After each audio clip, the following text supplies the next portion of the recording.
Buenas noches, profesor. Buenas noches, copero.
Hola, buenas noches. ¿Cómo están? Hola chiquillos, ¿qué cuentan? Buenas noches, profesor. Bien, bien. ¿Y usted? ¿Qué están bien? Buenas ¿Todos con noches, ánimo? profesor. Hola, hola. Buenas noches, profe. Hola, Paola. Bienvenidas, bienvenidos todos a nuestra clase número 4 ya del programa. Espero que hayan llegado con mucho ánimo. Me demoré un poquito porque tenía un problema con el computador, así que abrí la sesión, pero no me dejaba conectar otro elemento, así que al final ya lo hice. Así que ahora estamos listos, ¿cierto? Así que para que comencemos con la clase. Eh, Voy a la grabación, está andando, sí está andando la grabación, así que estamos bien. Eh, a todos les llegó el correo ayer, ¿cierto? Con la clase, también con la guía y con el PPT, ¿no? Sí, todo bien, profesor. Ya, vale. Si eso es lo importante, que a todos les haya llegado. ¿Hay alguien que no le haya llegado?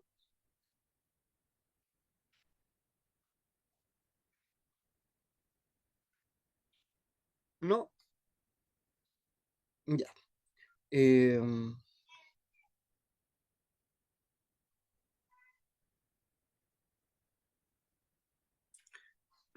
Hay uno que dice Tab A de Alan. Me imagino que Alan es Alan Olivares. Ahí el nombre de usuario que aparece Tab A de Alan es Alan Olivares, ¿o no? No sé si me escucha Alan. Hola, profe, buenas noches. Sí, Hola, soy Alan. yo. Ah, ya, Alan. Esa es su Sí, primera sí. clase entonces. Sí, me Sí. incorporé hoy día nomás. Ah, ya. Bienvenido entonces al curso. Le cuento que nosotros comenzamos el lunes, así que ya Vale, en muchas las tres gracias. clases que vimos, ya enviamos material y enviamos los links de las grabaciones de las clases para que lo puedan revisar los estudiantes. Así que Mauricio me envió hoy día su correo, ahora en la tarde. Así que más rato le voy a reenviar toda la información que se envió a los compañeros los días anteriores, ¿le parece? Ya, profe, gracias. Ya vale. Ya. Entonces ahora vamos a comenzar con nuestra clase de hoy día. Ya, clase número 4 ya, así que le voy a compartir la presentación correspondiente.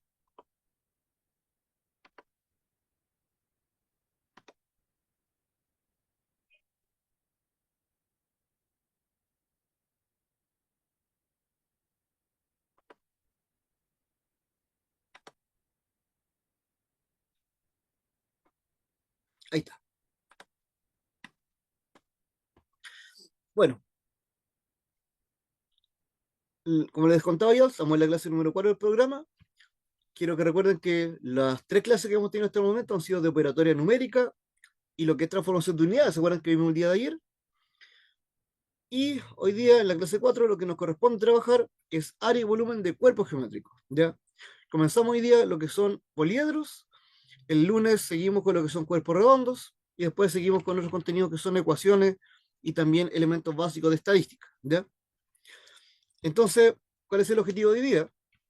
Que puedan reconocer y aplicar fórmulas de área y volumen en cuerpos geométricos de forma correcta y ordenada, que recuerden cómo se calcula el volumen, el área de una figura, para que puedan obviamente así responder diferentes tipos de preguntas en diferentes contextos. ¿Ya? Eso es lo que vamos a trabajar hoy día. Y como les mencionaba, hoy día esta es la primera parte del contenido. Por lo tanto, para trabajar de cuerpos geométricos, voy a hablar de algunos elementos básicos de geometría. Primero, quiero recordar, por lo tanto, geometría hoy día y el próximo lunes. Recuerden que mañana, en nuestra clase número 5, lo que vamos a hacer es una síntesis de contenidos de la semana mediante ejercitación. Lo que hacemos mañana es que yo les planteo preguntas de los contenidos vistos, ustedes tienen un tiempo para resolverlas y después las hacemos juntos. Preguntas que están en contexto, por lo tanto ustedes tienen que buscar, además del procedimiento que ya explicamos, una estrategia para responder la pregunta.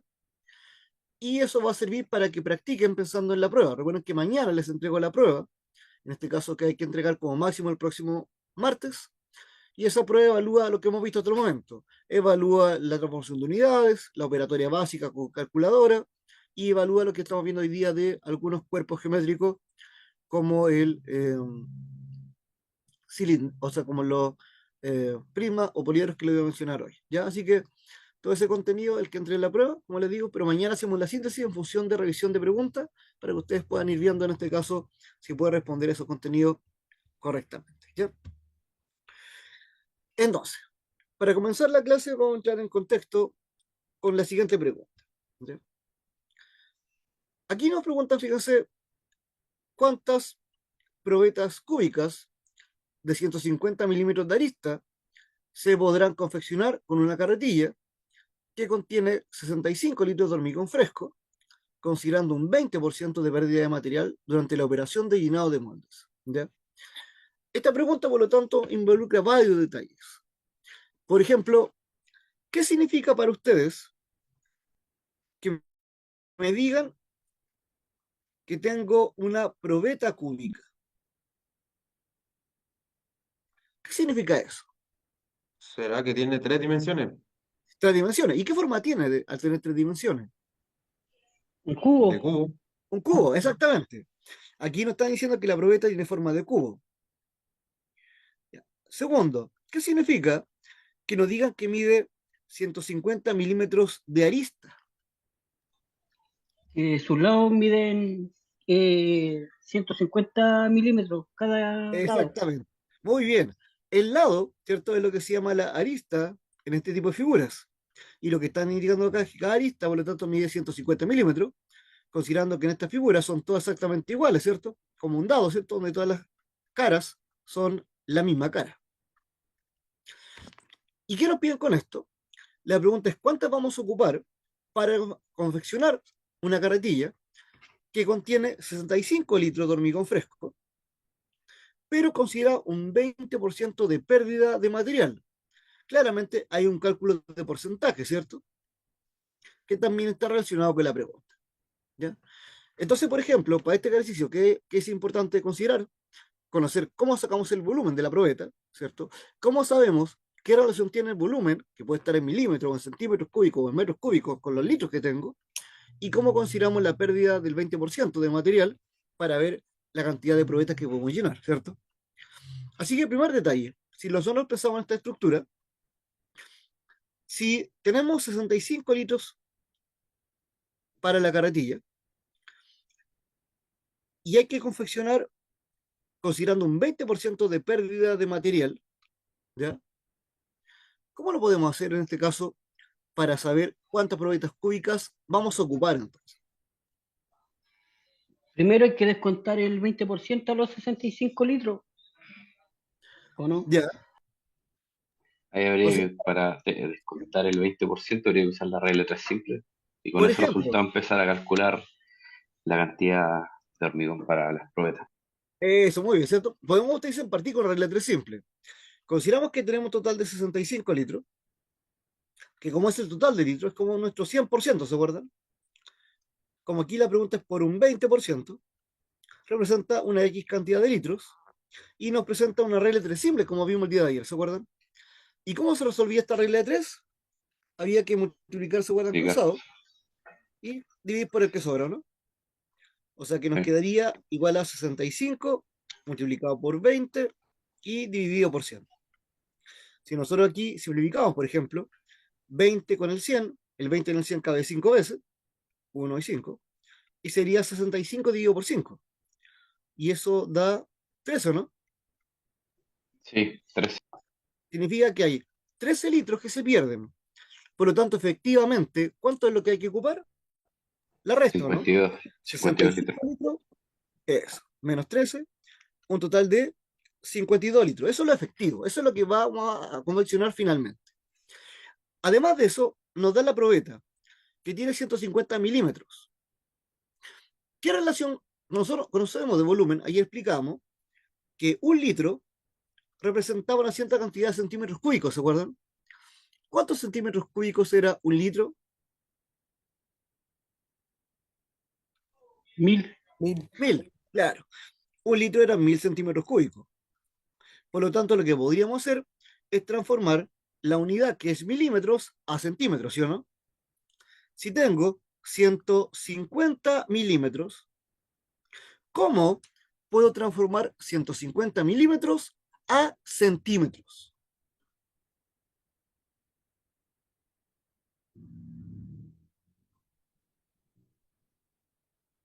¿Cómo podríamos transformar 150 milímetros a centímetros?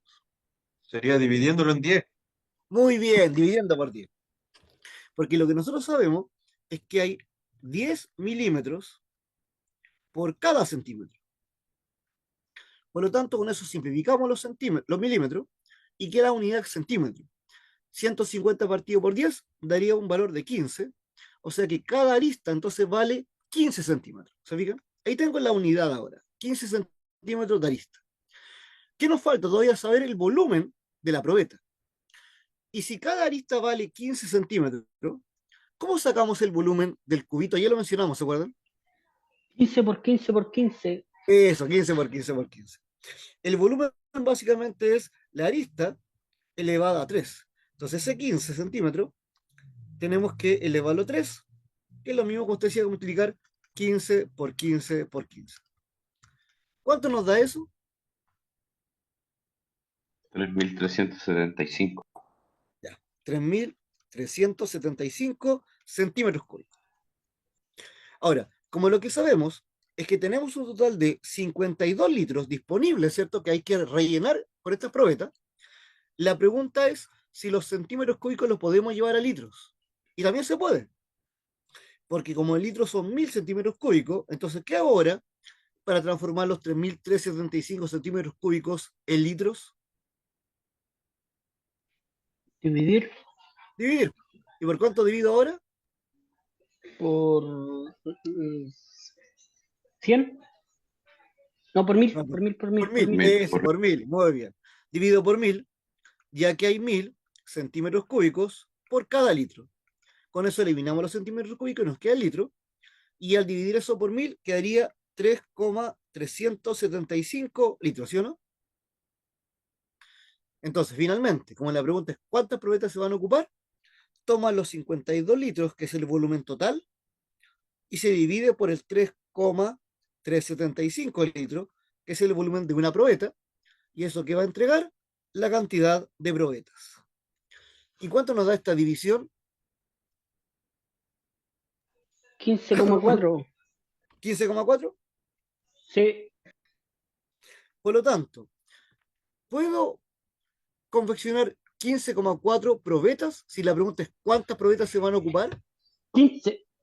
No, La respuesta es 15, claro. Porque claro. no puedo 15,4, porque la pregunta no es cantidad de equivalencia, o por ejemplo, o centímetros cúbicos, es la cantidad de probetas. Y ocupo 15 probetas y sobra un poquito. Por lo tanto, si sobra un poquito, ¿puedo ocupar 15 probetas? Sí. Para poder ocupar todo el volumen que necesito, en realidad necesito 16 probetas. 16.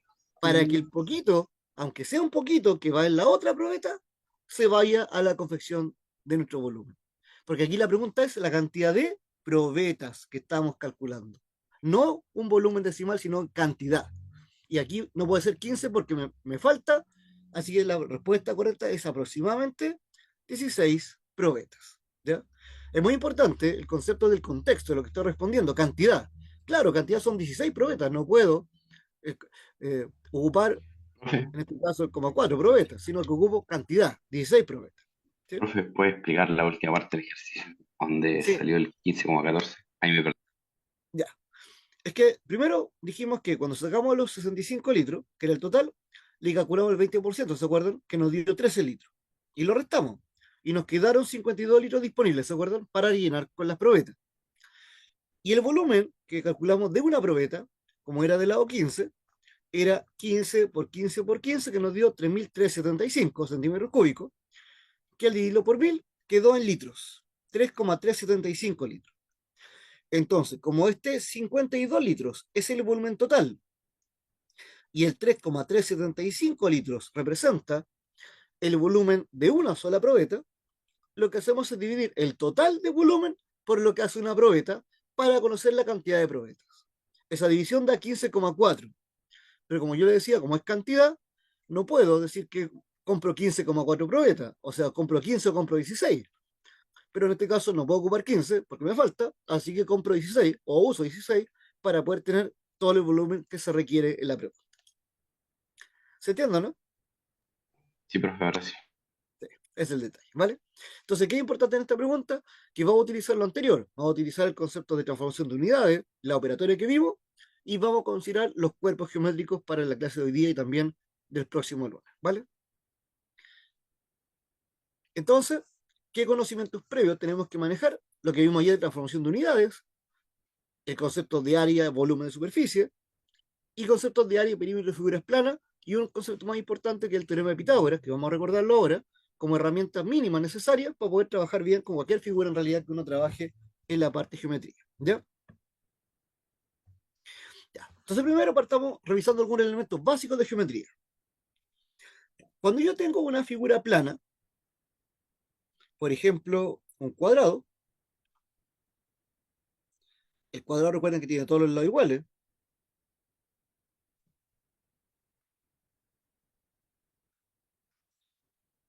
y que cada ángulo en la esquinita es lo que se llama un ángulo recto, ¿cierto? Un ángulo que representa la cuarta parte de una circunferencia completa, que son 360. ¿Se acuerdan qué significa hablar de, primero, el perímetro de la figura plana? ¿Qué es el perímetro de la figura? Es la suma de los lados. Exactamente, el perímetro la suma a los lados. En cambio, ¿qué es lo que es el área? El área sería la multiplicación de dos lados. Por ejemplo, en el ejemplo acá, A por A, ¿sí o no? Sí. Claro, cuando yo multiplico A por A, básicamente lo que me entrega es todo lo que está por dentro. Y eso que va por dentro es el área. Entonces, área es la superficie y perímetro es el contorno, el borde de la figura. ¿Ya? Entonces, quiero recordarle un tipo de figuras que se llaman paralelogramos, que se caracterizan porque tienen los lados opuestos paralelos, donde una de ellas es el cuadrado. El cuadrado es un paralelogramo, ya que el lado de arriba es paralelo con el de abajo, o sea, está separado a la misma distancia, y el lado derecho es paralelo con el izquierdo también. El cuadrado es un paralelogramo. ¿Conocen algún otro paralelogramo además del cuadrado? Rectángulo. Rectángulo también. El rectángulo también es un paralelogramo, solo que a diferencia del cuadrado, hay un lado más largo que el otro, ¿sí o no? Pero siguen siendo paralelos los lados que están al frente y siguen siendo paralelos el de arriba con el de abajo, también formando ángulo recto en cada esquinita, un ángulo de 90 grados, ¿cierto? Que forma la escuadra que conocemos. ¿Conocen algún otro tipo de paralelogramo además del cuadrado y rectángulo? Rombo. Rombo, sí, el rombo también. Básicamente, el rombo viene de tomar un cuadrado y aplastarlo. Si un cuadrado lo tomo de dos vértices y lo aplasto, quedaría algo similar. Como un diamante de lado. Ya, esa figura que viene del cuadrado significa que los lados son exactamente los mismos que tenía el cuadrado. Es entonces un nuevo paralelogramo que se caracteriza entonces ahora porque ya deja de tener los ángulos rectos que tenía el cuadrado y cambia los ángulos. Pero sigue siendo paralelo el de abajo con el de arriba y el lado derecho con el izquierdo. Siguen siendo paralelos, ¿ya? Entonces el rombo es un cuadrado aplastado. Y el rectángulo también puedo hacer lo mismo, también lo puedo aplastar de dos de sus vértices. ¿Y qué figura se forma si aplastamos un rectángulo? ¿Sabrán cómo se llama esta Oide. otra? Romboide, muy bien. Esta se llama ahora romboide. Y un romboide es un rectángulo aplastado. Entonces, ¿qué significa? Que el ancho sigue estando en los mismos valores y el largo siendo igual, solo que ahora está aplastado, ¿cierto? Entonces ya deja de tener los ángulos que tenía originalmente porque lo aplastamos, ¿cierto? Y con eso cambiamos la abertura que existía por dentro. Ahora, ¿cuál es la clave? Que en todas estas figuras planas, el área siempre se calcula de la misma manera. Es la multiplicación de la base de la figura por la altura de la figura. Solo que va cambiando la altura. Por ejemplo, en el cuadrado, la base es esta, que es paralela al horizonte que nosotros tenemos, y la altura es la distancia del punto más alto hasta el horizonte. Entonces, mi base es A y mi altura es A. Entonces, cuando yo multiplico base por altura, A por A, eso es lo mismo que decir A elevado al cuadrado, ¿sí o no? Considerando el uso de potencia. Entonces, aquí es largo por ancho, que son iguales, ¿sí o no? En el rectángulo pasa lo mismo. En el rectángulo, si quiero sacar el área, la base es B y por lo tanto la altura del punto más alto al más bajo es A. Entonces ahí solo multiplico el A por el B, que es la multiplicación de largo por ancho. Entonces en el cuadrado y rectángulo es lo mismo, base por altura solo que en unos lados son iguales, en otros son diferentes. Pero ¿qué cambia en el rombo? En el rombo cambia que si yo dibujo mi horizonte, la altura ya no mide A, porque la altura ahora hay que medirla desde el punto más alto del horizonte, y la altura ahora puede ser medida, por ejemplo, fuera de la figura. Entonces ya no es A, porque la figura se aplastó. Entonces, ¿cuál es la clave ahora? Que para sacar el área de esta figura, se ocupe la base de la figura que era esta, sigue siendo A la base, pero ahora hay que multiplicarla por la altura que tiene, que no es A, porque está inclinado, sino que hay que volver a calcularla. Calcular esta altura y multiplicarla por esa altura. Ahí sí podemos tener el área correcta del rombo, ¿ya? Tomando la base del rombo y la altura que podemos trazar nosotros fuera de la figura o incluso dentro, ya que claramente si la dibujo por dentro, también es la misma altura, ¿ya? Y en el romboide pasa lo mismo. Si trazo la horizontal, que es el horizonte, me doy cuenta que la altura ya no es la misma. Hay que volver a medirla del punto más alto del horizonte. Y entonces, para sacar mi área, multiplico la base de esta figura, en el ejemplo es B, por su altura, en este ejemplo H. Pero ¿cuál es la clave? Que en todos los casos estamos haciendo el mismo cálculo. Base por altura. Solo que, como les digo, en un caso más obvio, como el cuadrado y rectángulo, que son los lados perpendiculares entre ellos, pero en el rombo y romboide, esa altura hay que sacar la parte de otra forma para poder llegar a encontrar el área correspondiente. ¿Ya? ¿Se entiende la idea o no? ¿Cómo sacar el área de estas figuras planas? Sí. ¿Sí? Ahora, si ustedes piensan en estas figuras, de las 4 que tengo acá, ¿hay alguna figura que parezca volantín? Rombo. El rombo, ¿cierto? El Sí. rombo parece volantín. ¿Es el único que puede pasar por volantín? ¿En el romboide? Fíjese el romboide. Le trazo las líneas para que lo vea. ¿Sería un volantín así? El Cuadrado. cuadrado. El cuadrado. Mm, ¿Hay o no? Un volantín. Y el rombo también, ¿o no? sí. Ahora volantín. Ahora, como el cuadrado y el rombo son volantines, el rectángulo no, ¿cierto? Porque también tiene su diagonal muy larga, ¿cierto? No queda como volantín los que conocemos nosotros. Pero los que sí son volantines, el cuadrado y el rombo, además de sacar el área de esta manera, base por altura, se puede sacar utilizando las diagonales. Uno calcula cuánto mide la primera diagonal de la figura, que es la línea que va de un vértice a otro no consecutivo, se multiplica por la segunda diagonal, que es la que va del otro vértice a otro vértice no consecutivo, y después el resultado se divide por 2. En cualquier volantín que yo conozca, su área, además de calcular la base por altura, que se puede, tiene una fórmula especial. Diagonal por diagonal partido por 2. Entonces, si yo conozco la medida de la primera diagonal y conozco la medida de la segunda, solamente la multiplico y divido por 2. Pero solamente lo puedo hacer en el cuadrado y en el rombo, porque son las únicas dos figuras que parecen volantinas. ¿Ya? Es una fórmula especial para volantines. ¿Ya?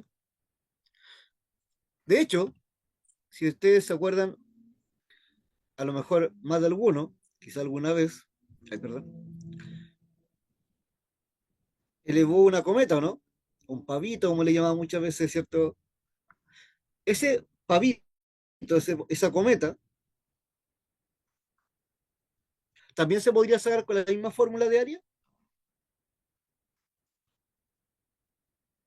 ¿Qué creen ustedes?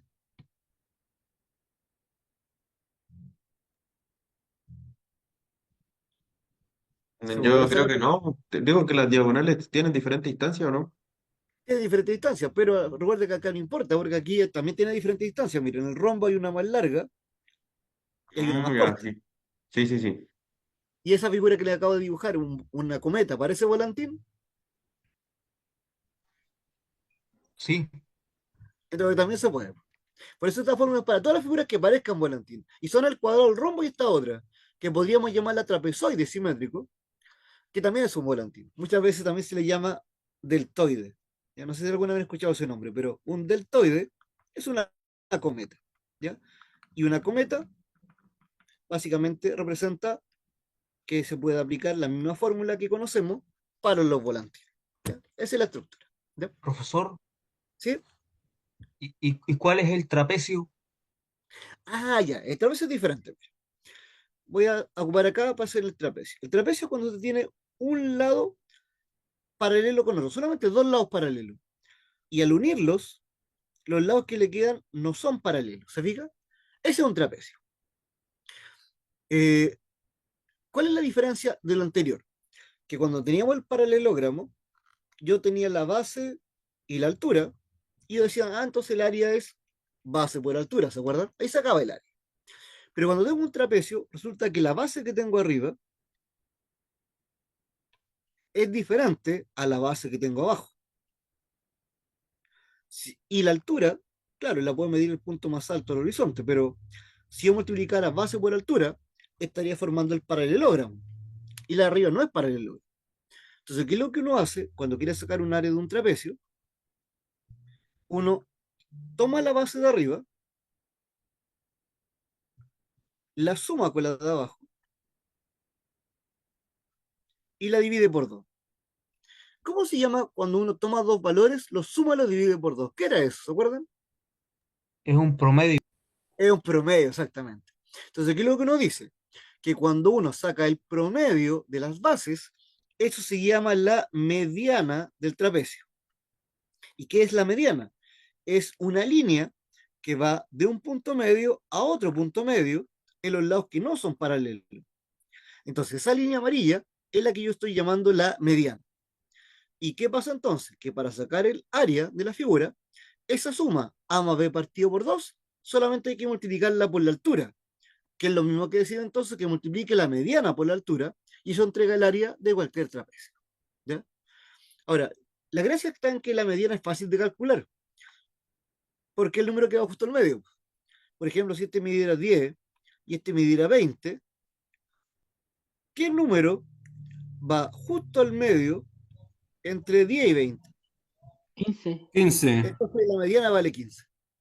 Y el 15, si lo multiplico entonces ahora por la altura que tenga esa figura, me daría el área del trapecio. Esa es la fórmula de los trapecios. ¿Se entiende? Entonces lo puedo aprender así, mediana por altura.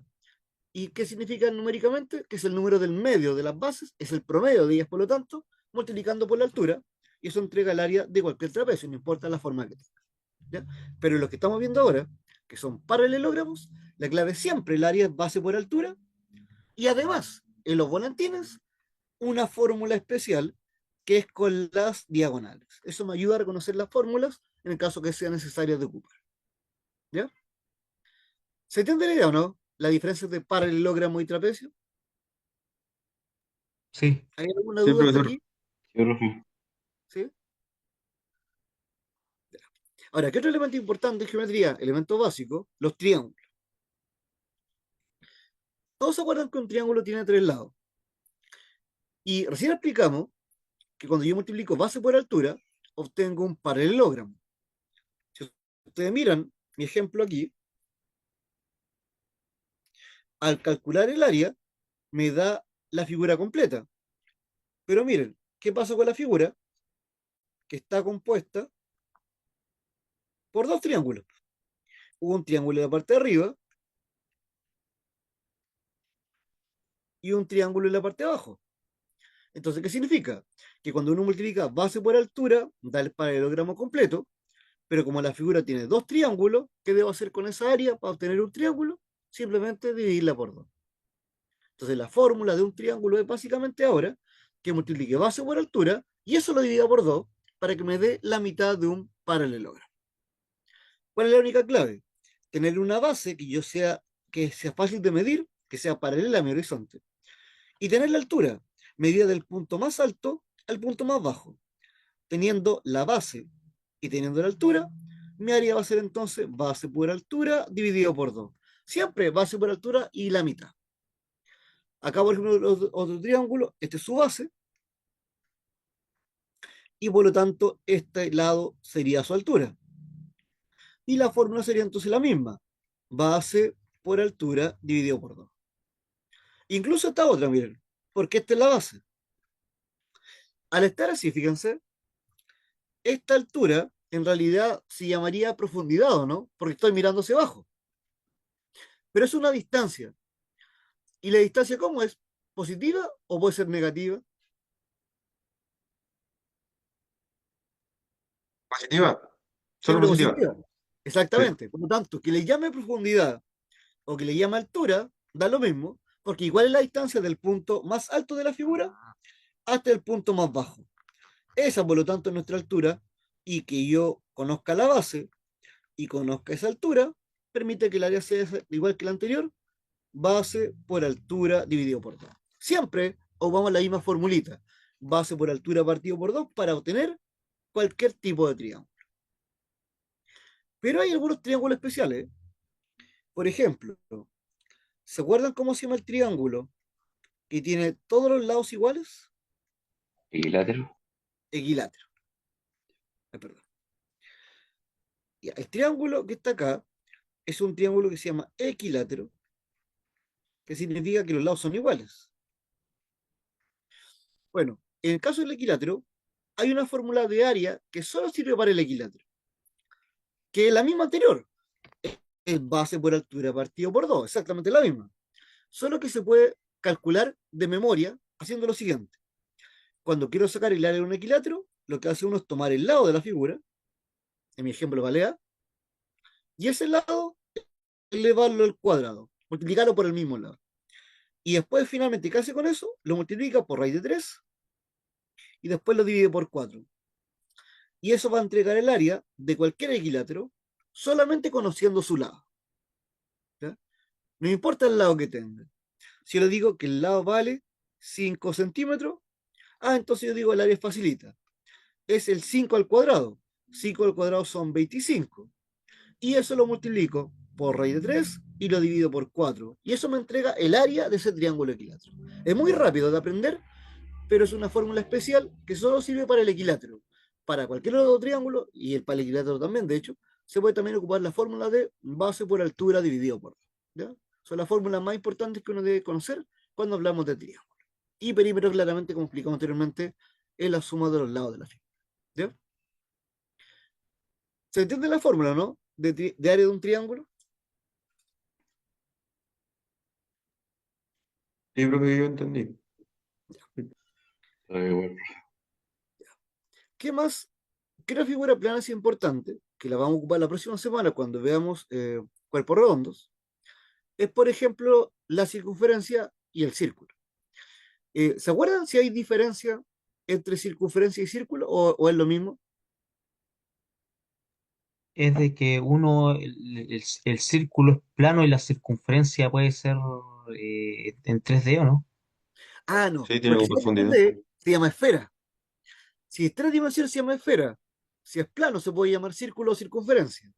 ¿Ya? Pero en 3D la vamos a esfera. Aquí no hablamos en 3D, hablamos de plano todavía. Una figura plana, un círculo plano o circunferencia plana. Por eso con la pregunta es, ¿cuál es la diferencia de los dos? Círculo o circunferencia, los dos son planos. El círculo es la superficie ¿Ya? Y la y circunferencia la circunferencia es como el perímetro, es como es la línea que la forma el círculo. línea. Eso, muy bien, excelente. Eso es, mira. Cuando nosotros hablamos del concepto del círculo, hablamos de esto, la superficie que va por dentro. Eso es el círculo, el área que va por dentro. Cuando hablamos de la circunferencia, hablamos de la línea que va por el borde.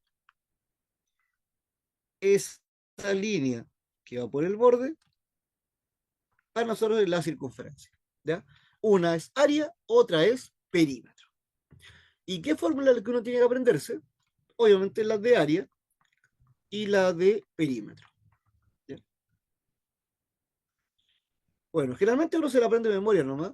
Yo les podría explicar dónde viene la fórmula también. Pero generalmente uno dice que el área, ¿cómo se calcula? Primero, uno ubica un punto que se llama el centro de la figura y uno dibuja una línea del centro a un punto cualquiera de la circunferencia. ¿Sabrán cómo se llama esa distancia del centro a un punto cualquiera? Radio. radio. Radio. Un radio, exactamente. Generalmente se anota con la R. Entonces, ¿qué significa? Que cuando yo quiero sacar el área, tomo ese radio, lo elevo al cuadrado y lo multiplico por pi, donde pi creo que recuerdan que era una constante, ¿no? Que vale 3,14. Es como tú. Tiene más decimales, ¿se acuerdan? es un número irracional, como explicaba el otro día, con infinitos decimales distintos. Y ese valor de pi, cuando uno lo multiplica por el radio al cuadrado, me entrega la superficie de la figura. ¿Ya? En cambio, cuando yo quiero sacar el perímetro, esta misma fórmula, lo que hago es que el 2 lo paso adelante. Si el 2 lo paso adelante, me quedaría así, 2 radios por pi. Y ahí tendría el perímetro. R al cuadrado por pi es área. Si el 2 lo paso adelante multiplicando, quedan 2 por el radio por pi, y eso ahora es perímetro. Y de hecho me quedan 2 radios. Y si yo dibujo 2 radios, formo una línea que pasa por el centro. ¿Cómo se llama esa línea que pasa por el centro de la figura? Diámetro. El diámetro, muy bien. Entonces lo que uno puede considerar es que como 2 radios son un diámetro, entonces significa que el perímetro también se podría escribir como diámetro por pi. Claro, diámetro por pi o 2 radios por pi es el mismo cálculo, pero el área es siempre el radio al cuadrado por pi. ¿Ya? Son fórmulas que uno se aprende para poder calcular área o perímetro de circunferencia. ¿Ya? ¿Se acordaban de esa fórmula? ¿Las conocían o no? Área y perímetro. La de área yo recordaba. La de perímetro, no. No mucho. Sí. Pero Ahora, igual es fácil. sí, cierto. Ahora, ¿qué es lo importante que uno lo podría servir para acordarse la fórmula? Recordarse que pi es una constante. ¿Y qué representa pi? Presenta una división entre el perímetro de la figura y el diámetro de la figura. ¿Qué representa esa relación? Que cuando usted toma el perímetro de la figura y la divide por el diámetro, aproximadamente siempre va a dar el mismo numerito, 3,14. Entonces, como uno dice que el diámetro corresponde a 2 radios y arriba lo que tengo es el perímetro, si este 2 radios pasa multiplicando cruzado, le queda 2 radios por pi igual al perímetro. Y claro, eso es lo que aplicamos acá, ¿no? Que el perímetro eran 2 radios por pi. Viene de esta relación. Entonces eso es lo que representa pi. ¿Cuántas veces cabe el diámetro en el perímetro? Y básicamente cabe 3,14 veces.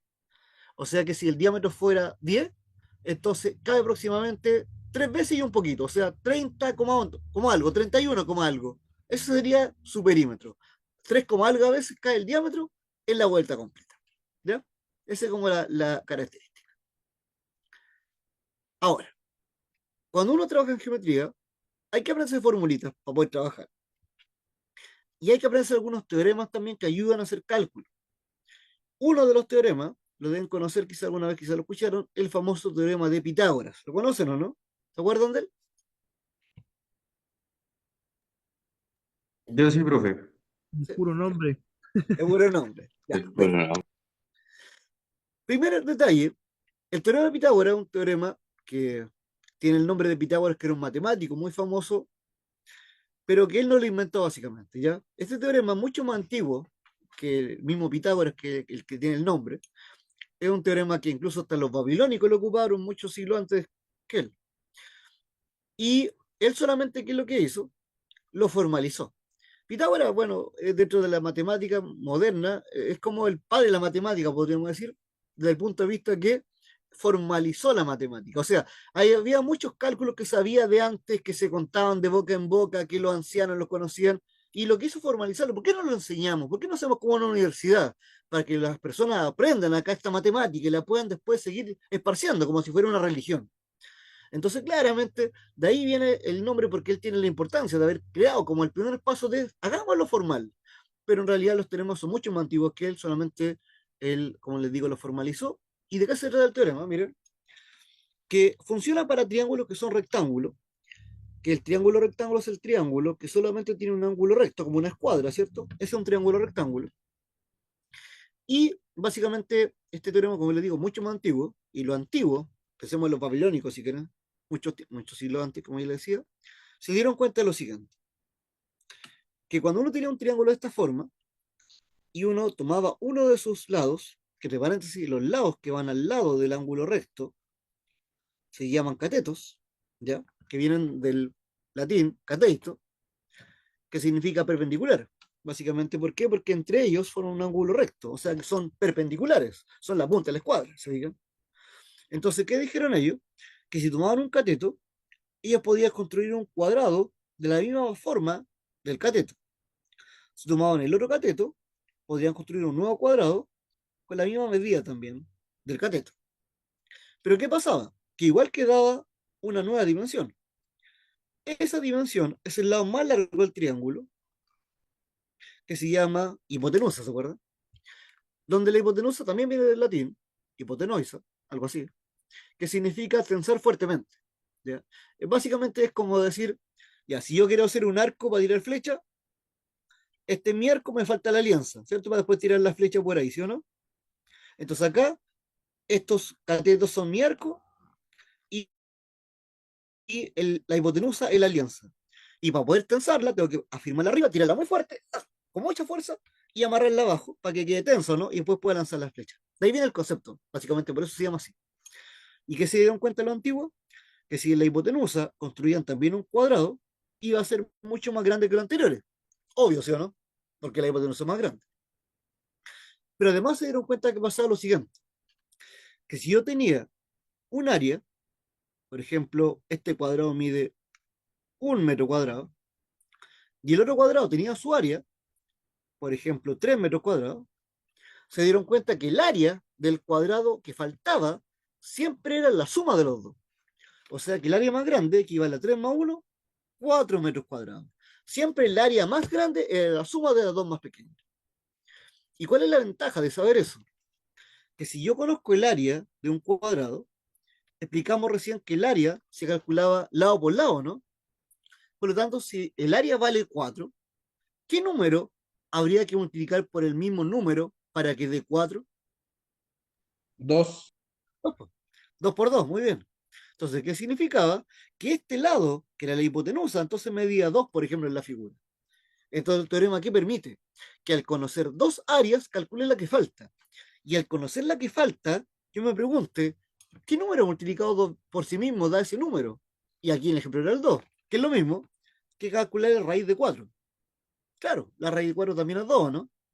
Y eso entrega la medida del lado de la figura. ¿Qué significa? Que el lado que tiene área 1 metro cuadrado, yo le aplico raíz y me da entonces que el lado mide raíz de 1, que es 1. Y el otro área, que es 3 metros cuadrados, le aplico raíz a ese valor y me va a dar la medida del lado.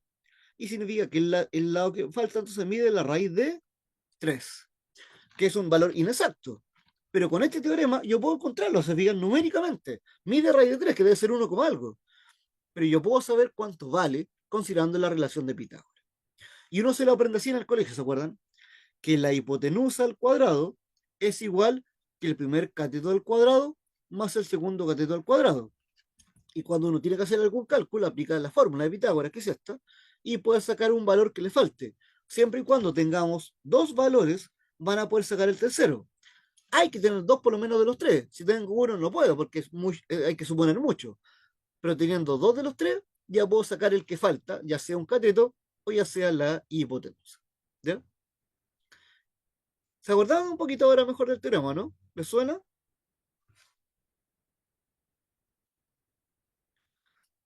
Entonces vamos a hacerlo un ejemplo para que lo entiendan mejor. Mira. Imagínense que nos colocan un triángulo rectángulo y nos colocan, por ejemplo, que un cateto vale 3 metros, otro cateto vale 4 metros y nos falta el último cateto. ¿Ya? Entonces, ¿cuál es la ecuación de Pitágoras? Dijimos que era esta, que la hipotenusa al cuadrado era igual que el primer cateto al cuadrado más el segundo cateto al cuadrado, ¿se acuerdan? Ya, como en este ejemplo, la incógnita es la hipotenusa, esa es la que no conocemos, y la hipotenusa está elevada al cuadrado, ¿qué puedo aplicar aquí para eliminar el cuadrado que está aquí? ¿Qué se aplica para eliminar un cuadrado? Una raíz ¿Raíz cuadrada? cuadrada. Una raíz cuadrada. Entonces, cuando aplico raíz cuadrada, se va el cuadrado de acá y me queda el puro c, que es la hipotenusa. Y me queda la raíz cuadrada del otro cálculo, o sea, de a cuadrado más b cuadrado. Por eso es que aquí aparece que la hipotenusa es raíz cuadrada de a cuadrado más b cuadrado. O sea que esto me diría así, la raíz cuadrada de 3 al cuadrado más 4 al cuadrado. Ahí serían 3 al cuadrado que son 9, más 4 al cuadrado que son 16. Eso sumarían 25. ¿Y cuánto raíz de 25? 5. Y sabríamos entonces que el lado que falta, entonces mide 5 metros. ¿Cuál es la clave? Que con dos valores yo saco el tercero, y en el ejemplo, ¿cómo se sacaría? Como la raíz cuadrada de cada cateto al cuadrado, que al final da raíz de 25, que es 5, que es el lado faltante. El triángulo tiene las medidas, por lo tanto, 3 metros, 4 metros, y el más grande, 5 metros. Pregunta. ¿Alguno de ustedes sabía que el que faltaba era 5 de antemano?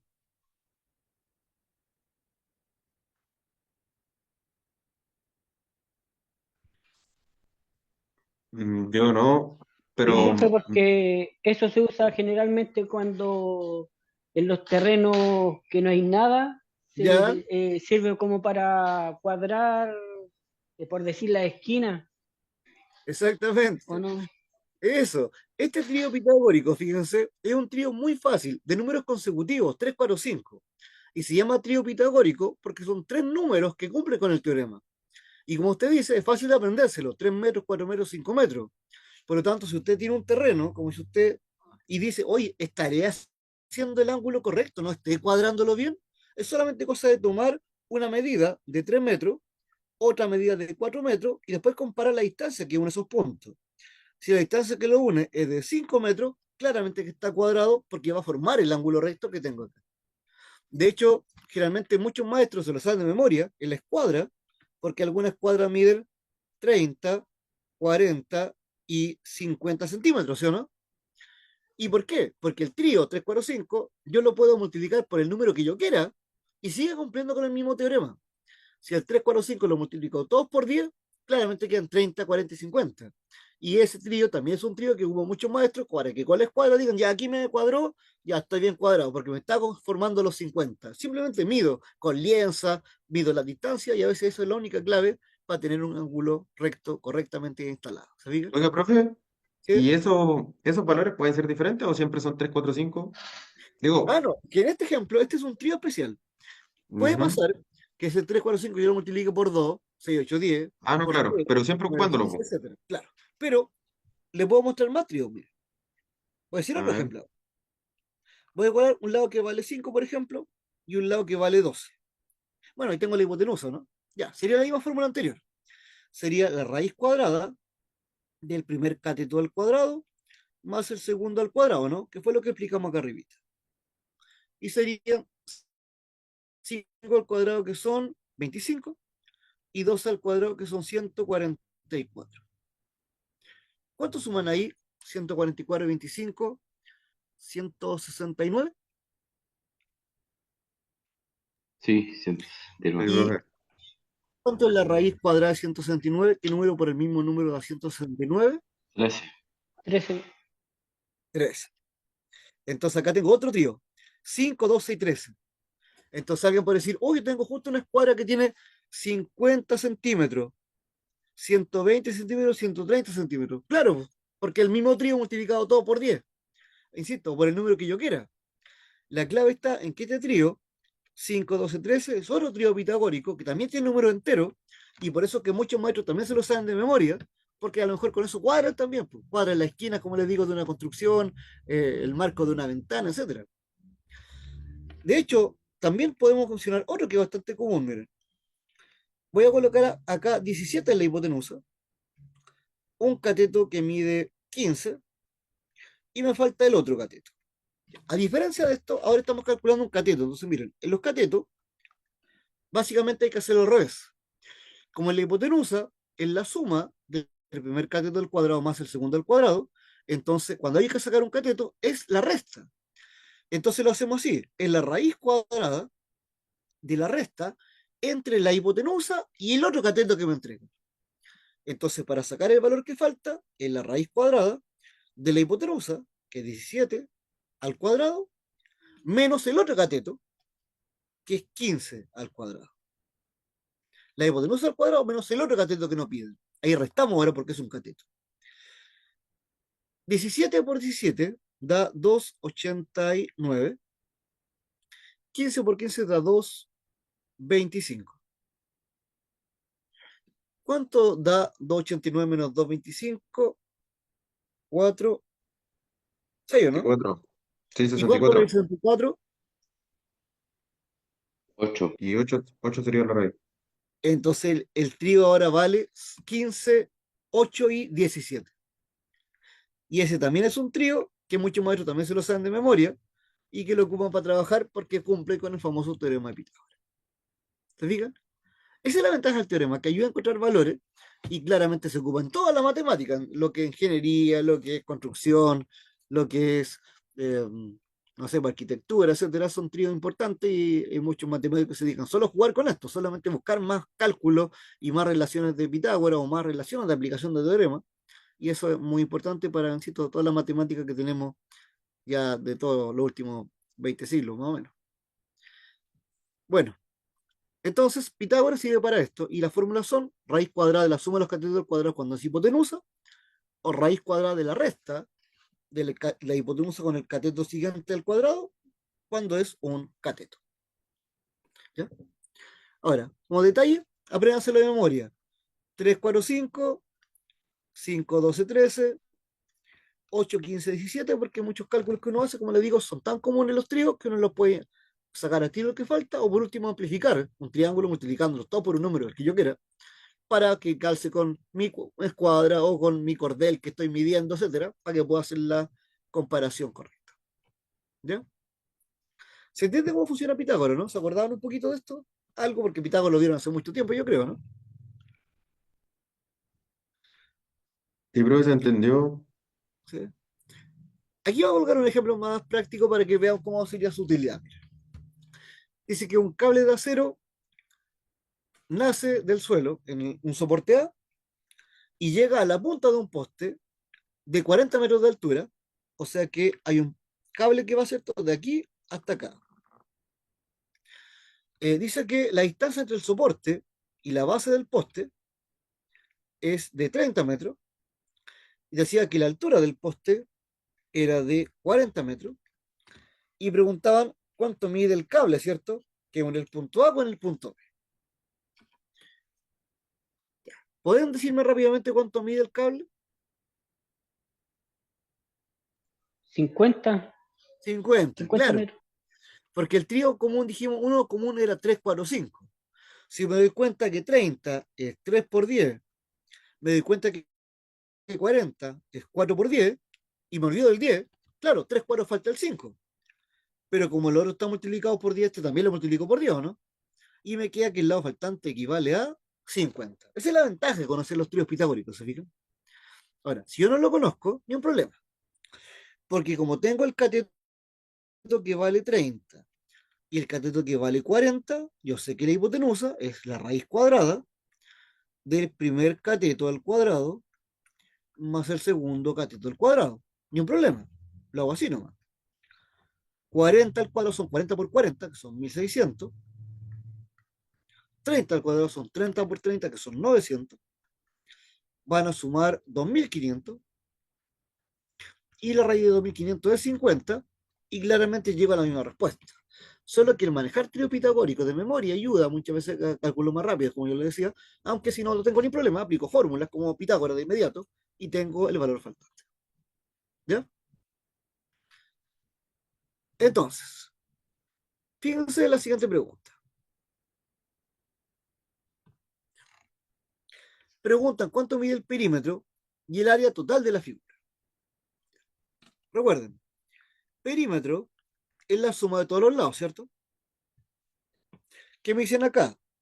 Que este lado mide 17, que este lado mide 10, que este lado mide 15, que este lado mide y que este lado de acá mide X. Eso me están diciendo.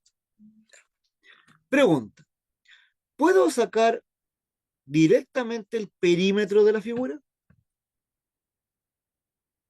¿O me falta alguna información para sacar el perímetro? Falta el valor de Falta I. ley. Falta el exactamente. Ya. Pero si ustedes miran acá este triangulito, ahí tiene un ángulo recto, ¿no? Por lo tanto, en ese triangulito que está acá, falta la X. ¿Podré conocer cuánto vale X? Sí. ¿Cuánto será? Será 8 con el triángulo perfecto, ¿no? Exactamente. Como dijimos anteriormente, que habían tríos que uno memorizaba, 8, 15, 17, un triángulo perfecto, como usted dice.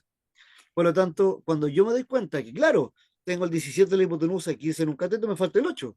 Y listo, no hay que hacer ni un cálculo. Ahora, si yo no lo conozco, hago el cálculo completo con la fórmula, como ya explicamos, ¿cierto? Pero ya lo tengo rápidamente. Ya tengo ese. Ahora, con ese valor, y aquí tengo un ángulo recto, acá también formo un ángulo recto. Por lo tanto, aquí también tengo un triángulo rectángulo. ¿Puedo saber rápidamente cuánto mide el valor del I? 6. ¿Por qué 6? Porque por el triángulo, o sea, el cuadrado perfecto, 6, 8 y 10. Ah, muy bien. Porque si volvemos al triángulo original, 3, 4, 5, si lo multiplican todos por 2, 3 por 2 son 6, 4 por 2 son 8, y 5 por 2 son 10. Como usted dice, me doy cuenta que tengo el 10 y el 8, solo falta el 6. Y ya tengo entonces el valor que faltaba. Ahora lo sacamos rápido porque conocemos los tríos pitagóricos, ¿se fijan? Pero si no los conociéramos, como les digo, hay que hacer los cálculos, como ya explicamos en los ejemplos anteriores, y van a llegar a la misma respuesta. ¿Ya? Entonces el perímetro al final es la suma de los lados. Para sacar el perímetro, ¿debo sumar el valor de X? No, No, porque va por No. dentro. Solo suma los que van por fuera. O sea, hay que sumar el 17 con el 10, con el 15 y con el 6 de acá. ¿Cuánto nos suma nuestro perímetro entonces? 48. ¿38? 40. Ah, 48. Ya, 48. Y claramente, como esto está en metros, la unidad son metros, ya que los perímetros son unidades lineales, ¿se fijan? 48 metros de distancia. Ahora, si la pregunta fuera el área total, ¿puedo sacar el área de inmediato de toda la figura? ¿Me tiene que hacerlo por separado? ¿Puedo hacerlo por separado? Claro. Ah, pero ¿se puede sacar completo? Sí, ¿Se sí puede se sacar puede. completo? Ah, claro, sí, Sí, pues. sí. Claro. 15 más Porque 6. recuerden que la clave es que necesitamos la base de la figura y la altura, ¿no? Y la base completa, ¿cuánto mide completa esta base? 21. 21, claro. 15 más 6. La base es 21. ¿Cuánto mide la altura completa? 8. Y se divide por 2, ¿no?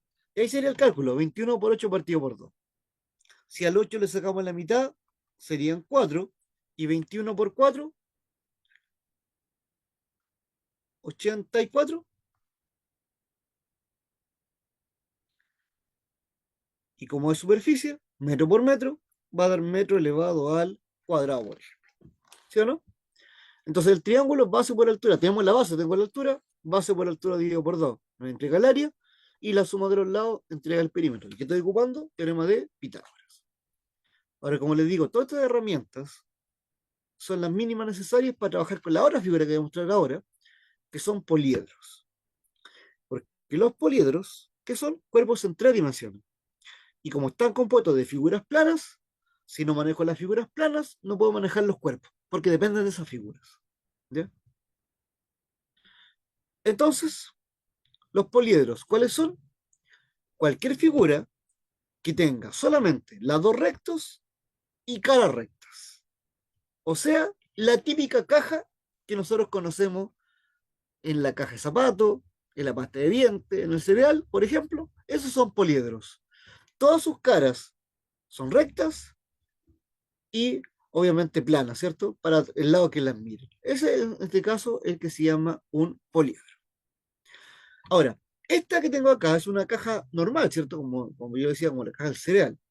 Bueno, cuando tengo ese tipo de caja normal, esta se llama un paralelepípedo, ¿ya?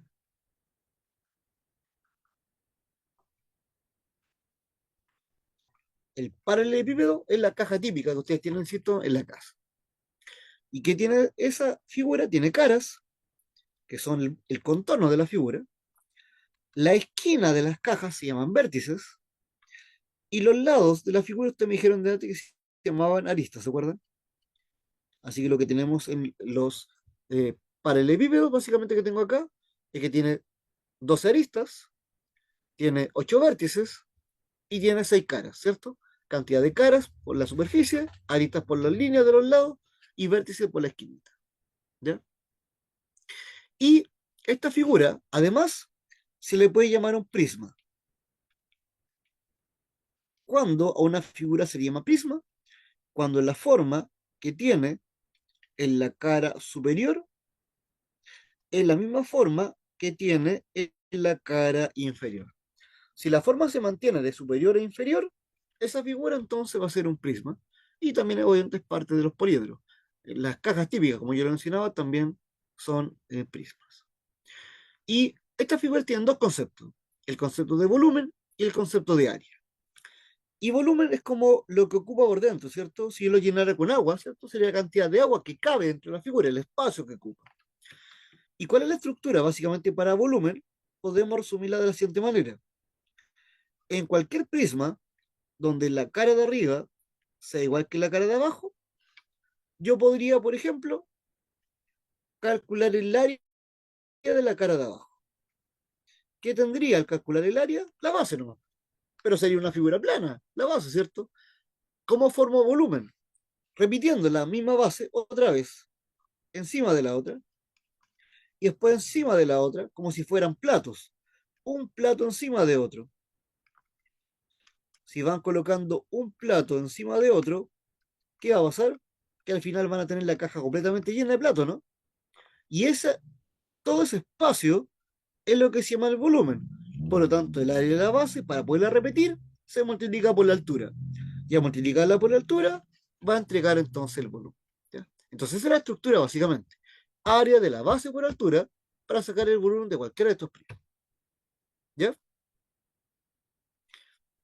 Entonces, estas figuras que están acá, fíjense, ¿cuál de ellas sería un prisma?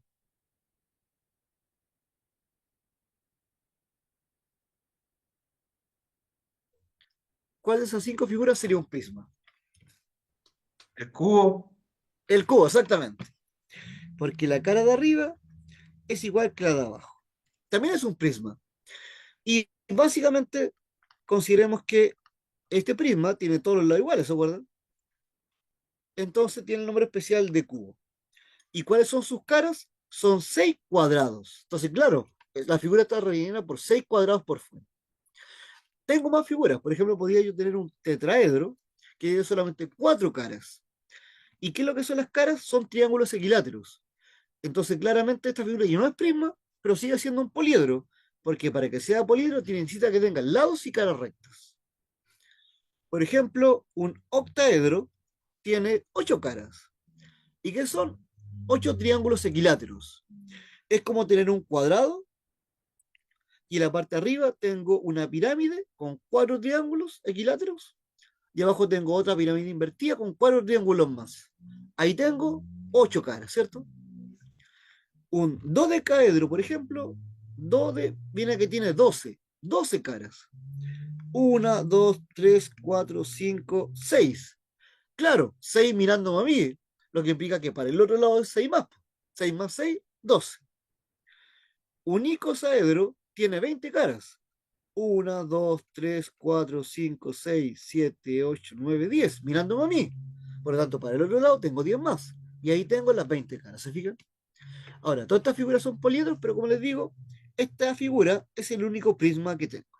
Y la estructura de los prismas que acabo de mencionar es que el volumen siempre se calcula área de la base por altura. ¿Ya? Entonces, si les coloco el prisma número 1 que tengo acá, para sacar el área de la base es un rectángulo. Entonces, para sacar el área se multiplica el largo por el ancho, ¿se acuerdan? Entonces, volumen sería largo por el ancho. ¿Y qué me falta para sacar el volumen? Multiplicar por la altura. O sea, que representa al final que el volumen es la multiplicación de las tres dimensiones. Largo por ancho por alto. Siempre que multiplique largo por ancho por alto, me va a dar el volumen de la caja, cualquier caja que tenga. Y en el caso del cubo, ¿cuál es el detalle? Que todas las aristas son iguales. Entonces, para sacar el área de la base, multiplico A por A, que me da A cuadrado, por la altura, que también es A, y como explicamos el otro día cuando vimos potencia, este A está elevado a 1 que no se escribe, ¿se acuerdan?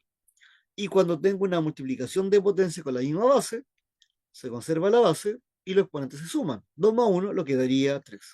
Entonces el volumen acá es el lado elevado a 3, que en realidad es lo mismo anterior, largo por ancho por alto, solo que acá son exactamente iguales y por eso queda el numerito elevado a 3. ¿Se fijan?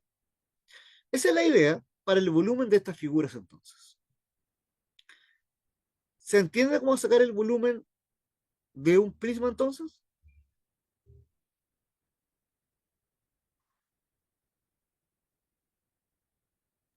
¿Hay alguna duda hasta aquí? Sí, profe, todo claro. Todo ¿Todo claro, bien? profe. Sí. Ya, entonces mira, el área es diferente, porque el área es como el envoltorio de la figura, es como tomar mi cajita y estirarla. Si las desarmo, ¿cierto? Con una cartonera me queda así, ¿o no? Y para calcular el área, entonces, de estas figuras, hay que sacarla cara por cara y sumar las caras. Por eso que es importante tener el concepto de las figuras planas, porque cada cara de la figura es una figura plana, que hay que sacarla una por una para poderla sumar. Por ejemplo, al desarmar la caja, miren, aquí, por ejemplo, me queda un rectángulo, ¿sí o no? Y este lado vale 3 y este vale 5. Su área, entonces, ¿cuánto es su área?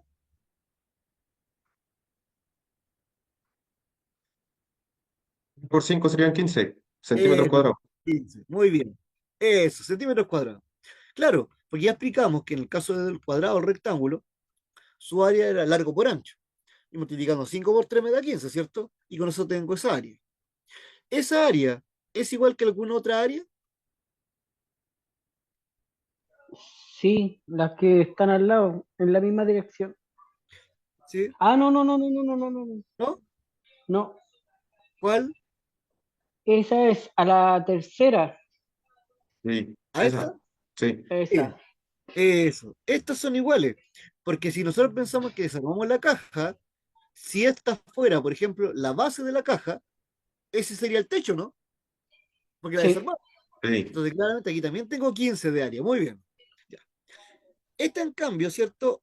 Esa no la tengo. ¿Sé cuánto mide este lado de acá? 5.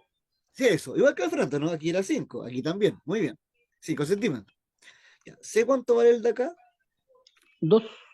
¿Y por qué 2? Porque esa es como la altura de la otra cara chica. Eso, qué bueno. Muy bien, excelente. Este ladito, miren, cuando yo armé la caja, iba pegado con esto, ¿no? Cuando armo la caja.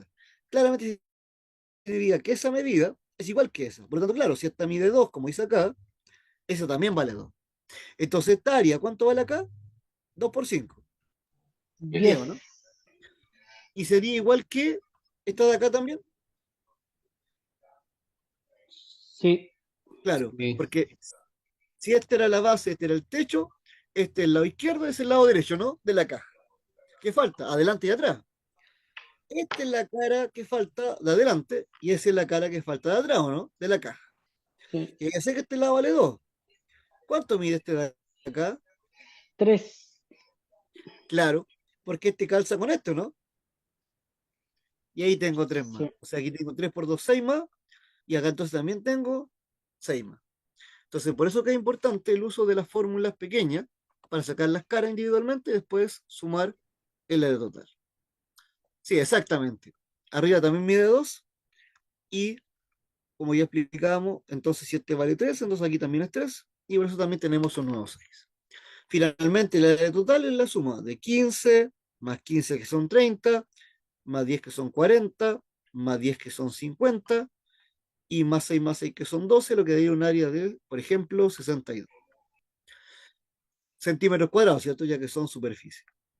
Pero lo importante es que en estas figuras siempre hay que hacerlo por partes, porque, por ejemplo, algunas veces no están todas las caras disponibles, pues son algunas, solamente las que aparecen, y se van sacando las que sean necesarias, solamente las que no aparezcan, obviamente, no se calculan. ¿Ya? Entonces, por ejemplo, miren esta pregunta. Dice que tengo una pileta de fibra de vidrio que tiene forma de paralelepípedo que mide 3 metros de largo, 2 metros de ancho y 1 metro de profundidad. Si se debe pintar interiormente con pintura especial para fibra de vidrio, la pregunta es, ¿cuántos metros cuadrados debe cubrir la pintura en la primera capa? Primera pregunta. Y segunda pregunta, ¿cuál será la capacidad de litros de agua que podrá contener la pileta una vez que esté pintada? O sea, nos hacen dos preguntas. Primero, cantidad de metros cuadrados que debe cubrir la primera capa pintándola por dentro, esta piscina de fibra de vidrio. Y segundo, el volumen. Entonces, si mostramos la figura, esas son sus dimensiones. 3 metros de largo, 2 metros de ancho, 1 de alto. ¿Qué debo hacer entonces para saber el área que se va a pintar?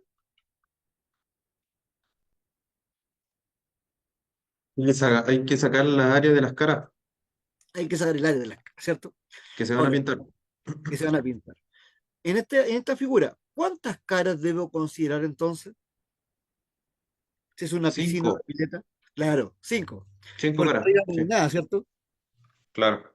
Claro, si una pileta no hay nada. Si fuera un bloque de concreto, estaría un algo arriba, un bloque de concreto hueco, digámoslo así. Pero no, no tiene nada arriba, porque la pileta sí que arriba no hay que contabilizar. Así que hay que sacarla una por una. Por ejemplo, esta cara es un rectángulo que mide 2 por 1. O sea, ahí es fácil, ¿no? 2 por 1 son 2. Ahí tengo 2 metros cuadrados. ¿Y esa cara cuántas veces se repite aquí? 2. Claro, está el fondo también. Esa cara del fondo, ¿cierto? Que no se ve, también tiene 2 metros cuadrados. Tengo la que está acá al frente. La que está acá al frente tiene 3 metros de largo por 1 de altura. Sería 3 por 1. 3 metros cuadrados. ¿Y esa cara cuántas veces se repite? 2. Claro, está acá adelante, está ahí atrás, ¿o no? Está aquí Sí. y también está al otro lado. Ahí también tengo 3 metros cuadrados más. ¿Qué más me falta? El fondo. El fondo, muy bien, falta la Sí. base del fondo. Y la base es un rectángulo donde mide 2 metros de ancho y 3 de largo. Ahí tendríamos 2 por 3, 6. 6 metros cuadrados. y está listo. ¿Se fijan? Ya lo calculé todo por separado. Ahora hay que sumar nomás todas las áreas. ¿Y cuánto me suman todas? 16. 16. Y ahí tengo entonces 16 metros cuadrados. ¿Sí? 16. Ahí está, muy bien. ¿Y volumen? ¿Cuál sería el volumen de la pileta?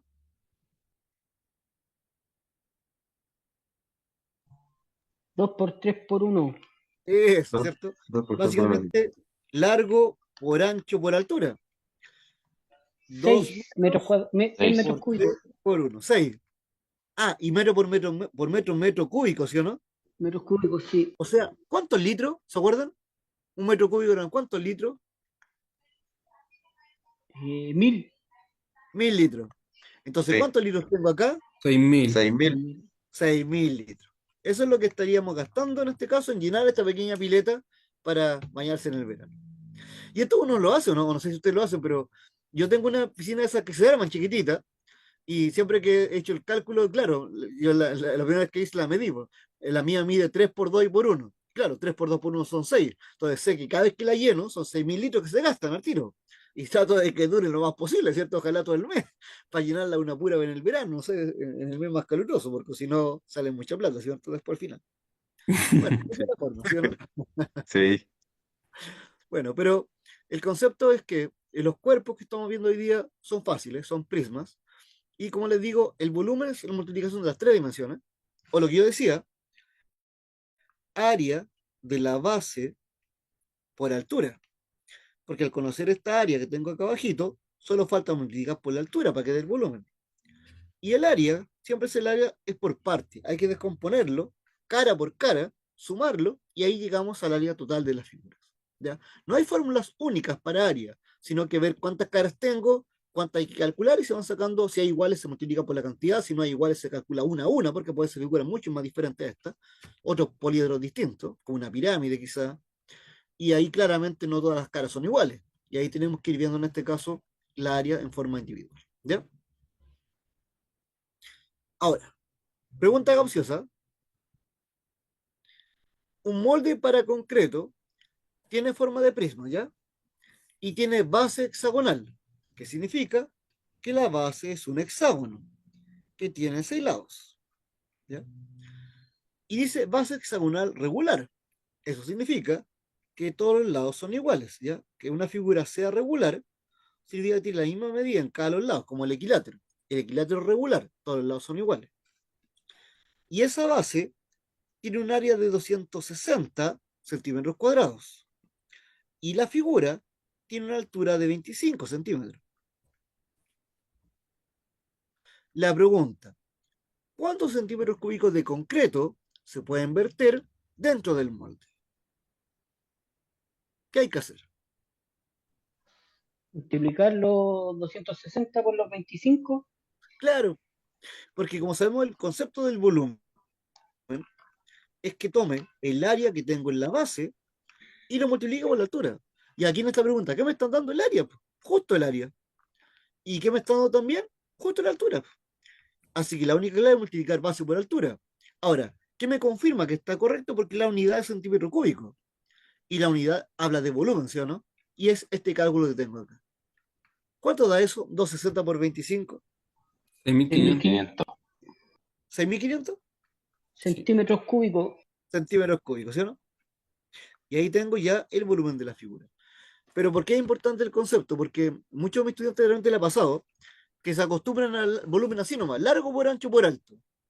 Ya, entonces le colocan la figura acá y me dicen, ya largo por ancho por alto. Pero, profe, pero ¿cuál es el largo y el ancho aquí? A por A. Ya, pero ¿cuánto mide? Hoy no sé cuánto mide.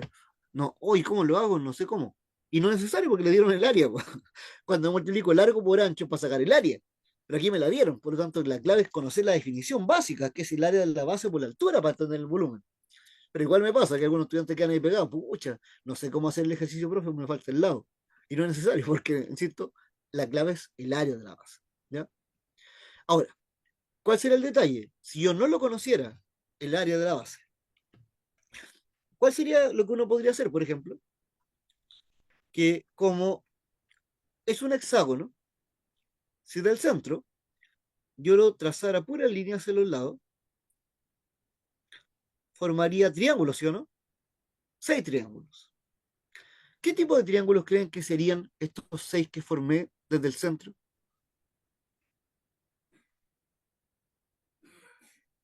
Equilátero. Son equiláteros. Claro. ¿Por qué? Porque como todos los ángulos son iguales, eso forman los 360. Entonces, claramente son puros equiláteros. Entonces, ¿qué hay que sacar? El área de la base. Si es un equilátero del lado A, y aplicamos dentro de una fórmula, ¿se acuerdan? Es el lado al cuadrado multiplicado por raíz de 3 y dividido por 4, ¿se acuerdan? Ese es el área de un equilátero. Como esta figura tiene 6 equiláteros, eso se multiplicaría por 6 y me daría el área de la base. Y una vez que tenga esa área, lo multiplico por la altura nomás y me daría el volumen, ¿se fijan?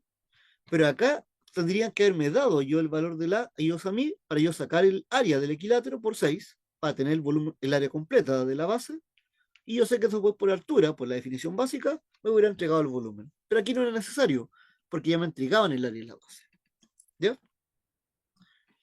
Ahora, como ya decíamos, los poliedros tienen estas zonas cara recta, aquí tenemos los prismas, que claramente es un prisma aquí, porque la cara de arriba, igual que la de abajo, pero hay algunas figuras que no tienen la misma forma arriba que abajo, ¿no?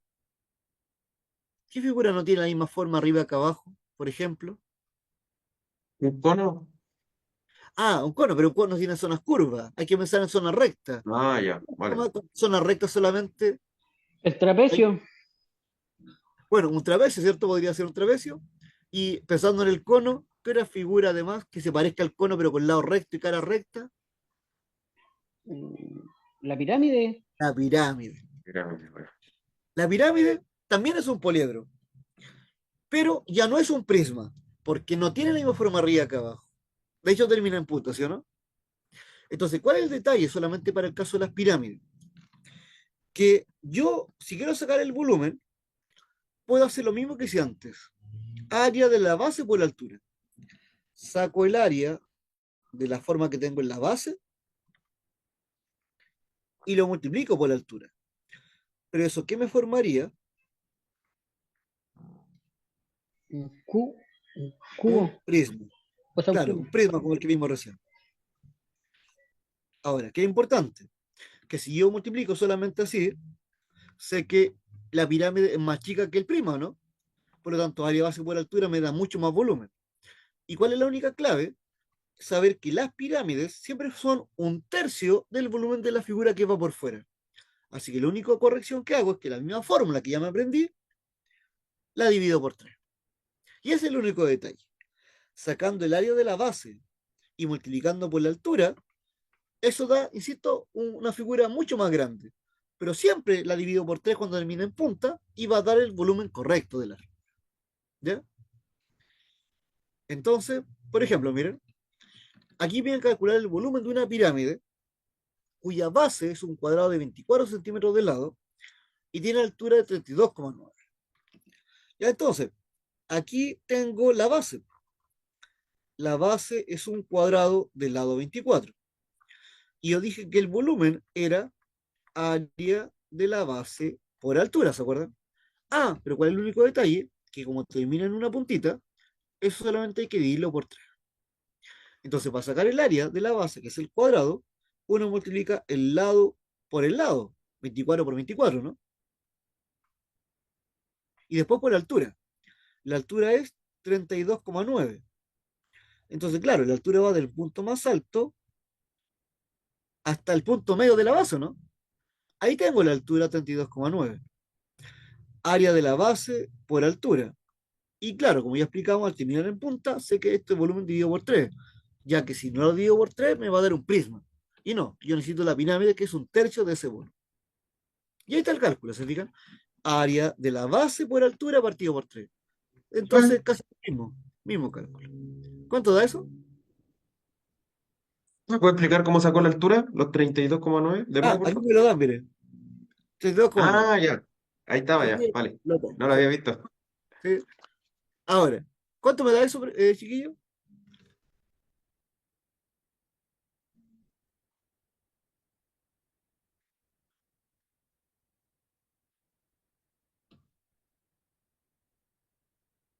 ¿Cuánto da ese resultado? 6,31. 6,31. ¿Así? Sí. Ya. Ahí estaría entonces en centímetros cúbicos, ¿no? ¿Por qué volumen? Ahora, Ahí me dio ¿a qué, otro resultado. a qué resultado le dio? 6.316,8. A ver, voy a revisarlo. Sí, ese 1300. Sí, profe, 6.000. está bien con lo que dijo el compañero. No me confundí. 6.318, ¿así? 6.316,8. Ah, ya. Sí. 6.616,8. Sí, ese como 8. Ya, vale.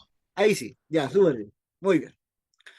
Ahora, ¿se acuerdan que aquí ellos nos dijeron que la altura es 32,9, ¿no?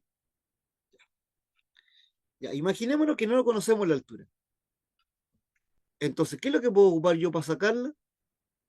Imagínense que no me dieron la altura. La hipotenusa. Es Pitágoras, pues, miren, esa línea, voy a hacer la más derechita, me un poco chueca. Ya. Esta línea que está aquí, ¿cierto? Es la hipotenusa del triángulo, que mide 37. Esta línea que está acá es la altura del triángulo. Y esta línea que está acá es la mitad de esta línea, ¿no? Que va al medio, es como la diagonal del cuadrado, ¿no? Entonces, por ejemplo, ¿qué digo yo? Que este trocito de acá es la mitad de la diagonal, y este lado vale 24. Ah, entonces aquí, miren, tengo otro triángulo rectángulo, miren. 24, 24 son los catetos. Falta entonces la hipotenusa. Ya, entonces ya sabemos. Si tengo un triángulo rectángulo y cada cateto vale 24, S y S, la hipotenusa es raíz cuadrada de 24 al cuadrado más 24 al cuadrado. ¿Sí o no? ¿Y a cuánto me da eso, miren? Raíz cuadrada de 24. ¿Cuánto es 24 al cuadrado más 24 al cuadrado?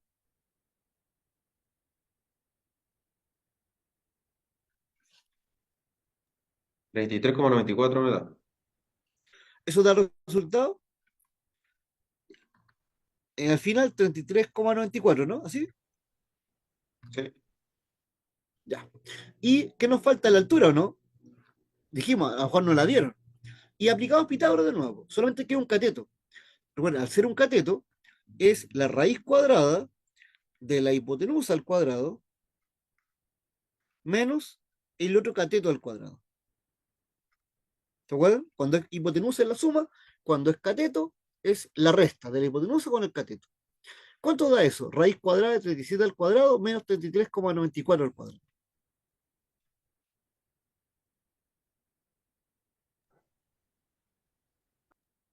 14,73. 23. El resultado final, 14,73. Sí. Sí.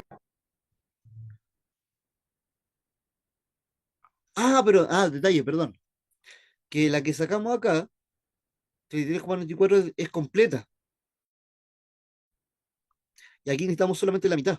Es la mitad de 33,94. ¿Cuánto es la mitad de 33,94?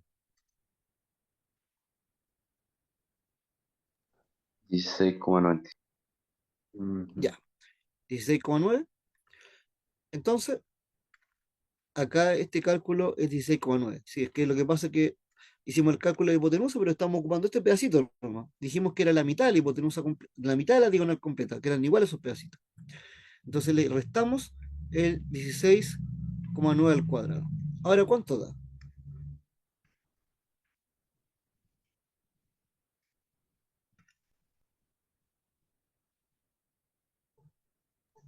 32,9. Ahí está, ¿te fijas? Así hubiera podido sacarla si que no me la entregaban ahí. Y para eso tengo herramientas, como Pitágoras, que ayuda a responder preguntas como esa. Claro que hay que hacerlo más largo aquí. Hay que sacarla de abajo, partirla por dos, formar un nuevo triángulo arriba y volver a aplicar Pitágoras. Pero hubieran llegado a lo mismo que yo no dieron, ¿se fijan? Ese es como el detalle. ¿Ya? Y por último, para terminar, aquí nos colocan una pirámide de cartón que tiene como base un cuadrado del lado 6 centímetros, la base un cuadrado del lado 6 y puros triángulos equiláteros. Por lo tanto, cada lado del triángulo vale 6 también, ¿o no? Y pregunta, ¿cuál es el área de la pirámide? Por lo tanto, habría que descomponerlo, ¿no? Ya. ¿Sé cuánto va a ser el área del cuadrado?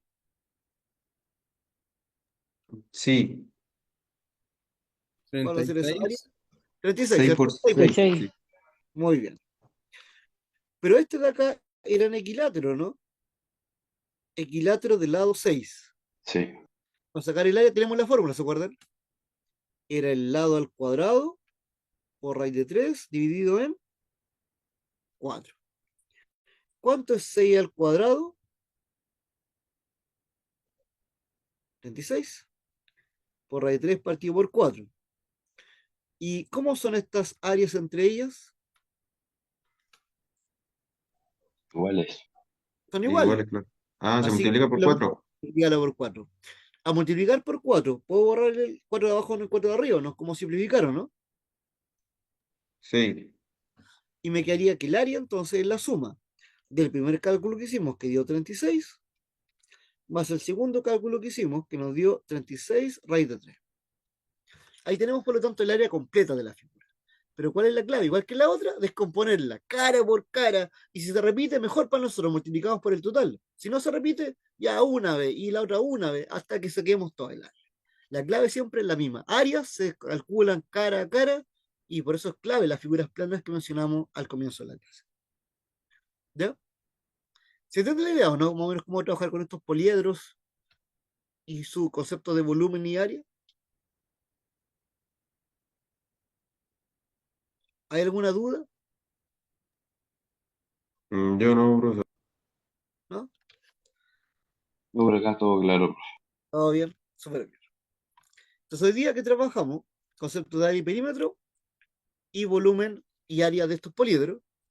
Y el lunes continuamos con lo que es cuerpos redondos. ¿Ya? Quiero que recuerden, por lo tanto, que mañana, ¿cierto? Vamos a hacer la síntesis de la semana, donde lo que vamos a trabajar son preguntas en contexto de todo lo que hemos visto, para que ustedes puedan aplicar lo aprendido. Y mañana se les envía la prueba, ¿se acuerdan? Esa prueba que tiene plazo del próximo martes para que la resuelvan. No es larga, como les digo, máximo 40 minutos, uno se demorará harto en ella, pero si alguno se complica va a tener hasta el martes para hacerlo, si no tiene tiempo, etcétera. Y aplica todo lo que hemos visto. ¿Ya? Mañana vamos a hacer varias preguntas en contexto para que las vean, a ver cómo podrían ser las preguntas, para que ustedes después las puedan resolver. Y eh, mañana, mañana también, cuando hagamos esta revisión, quiero recordarles también que yo les decía que yo les voy a enviar la prueba y ustedes, cuando la tengan lista, me la van a enviar con la alternativa, con la respuesta correcta. Y yo la voy a revisar. Y le voy a decir, ¿sabe qué? Su nota es un 5, es un 4, un 6,1, etcétera. Pero tiene mala la 5, la 1, tiene mala la 2 y la 3, etcétera. Y ustedes van a tener un tiempo hasta el martes, o quizá un poco más, para que lo revisen y puedan corregirlo. Recuerden, si pueden corregir los errores, mejor sube la nota. Si alguien dice, no tengo tiempo para corregir nada, mantiene la nota. Si alguien no quiere hacer nada, mantiene la nota que le envíe. Pero si quieren jugársela, para aprender, para no equivocarse, a ver dónde me equivoqué, encontrar el error, que eso es muy importante. Me equivoqué, pero importa, para saber dónde lo cometí y no volver a equivocarme. El proceso va a funcionar así para que puedan, ojalá, subir su nota a 7. Si alguno encuentra los detalles que le hicieron equivocarse la primera o la segunda vez que enviaron la evaluación. ¿Les parece? Esa es la forma de evaluar. Vale. Entonces, en 10 minutos más, les voy a enviar una guía de ejercicios de poliedros con los solucionarios, la guía, el PPT de hoy día, les voy a enviar un resumen de contenido de la semana para que se vayan guiando hasta el momento con lo que hemos visto. Con algunos contenidos, la próxima semana envío un nuevo resumen. Y el link de la clase. Eso voy a enviar en el correo ahora. Y nos estamos viendo entonces mañana, a la misma hora, a las 9, la última clase de la semana, donde vamos a hacer como esta síntesis de contenido para que ustedes puedan preguntar la última duda antes de la evaluación. ¿Les parece? Sí, profe. Entonces, Sí, nos sí. vemos mañana. Descansen. Eso. Gracias por su apoyo hoy día. Gracias por Buenas participar de noches, esta clase, profe. chiquillos. Buenas noches. Vale, Chao. profe, a usted, gracias a Cuídense usted. mucho. Ya, De Buenas profe, nada. noches, nos gracias. vemos. Buenas noches. De nada. Ya, Chao, Claudio. profe. Chao, Esteban. Cuídense mucho. Chao, Ignacio también. Enzo, Fabián también, Nivaldo. Alan, Chao, entonces, profe. yo les voy a Buenas enviar la noches. guía de los primeros días, ¿vale? Vero también. Fabián, Carlos, estamos hasta mañana. Nos vemos entonces. Descansen. Cuídense mucho. Ahí lo desconecto. Buenas noches.